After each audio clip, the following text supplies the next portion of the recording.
মহারাজ, আমি সম্পূর্ণ একদম রেডি করে নিয়ে এসেছি। অতি চমৎকার কাজ করেছেন মন্ত্রী মহাশয়। এই মুহূর্তে সিংহাসনটা সাজিয়ে রাখো। বেশ মহারাজ, আমি তাই করব।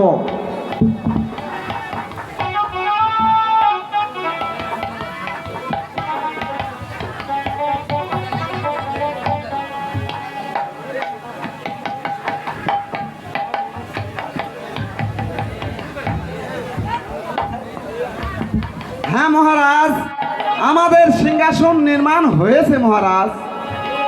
অতি চমৎকার করেছেন মন্ত্রী মহাশয়, আপনাকে অনেক ধন্যবাদ। তাহলে আমি আসতে পারি মহারাজ?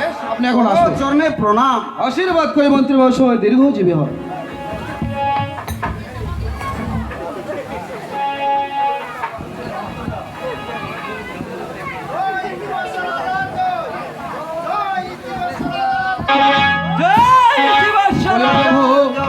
তব চরণে আমার প্রণাম প্রভু।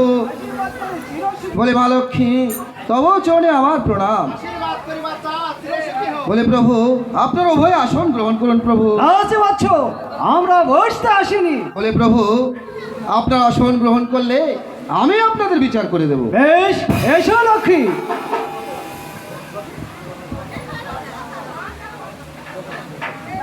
হায় ভগবান, আমার মা লক্ষ্মী বসেছে ওই স্বর্ণের সিংহাসনে, আর আমার প্রভু বসেছে রূপার সিংহাসনে।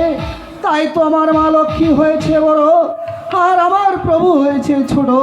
কিন্তু আমি কেমন করে তাদেরকে বলবো যে ধরা মাঝে প্রভু আপনি ছোট হয়েছে আর মা লক্ষ্মী বড় হয়েছে?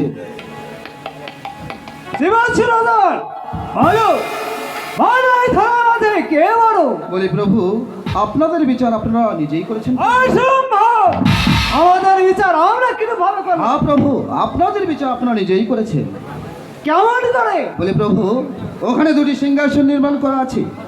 যে বসেছে ওই রূপার সিংহাসনে সে হয়েছে ছোট, আর যে বসেছে স্বর্ণের সিংহাসনে সে হয়েছে বড় প্রভু। বেশ,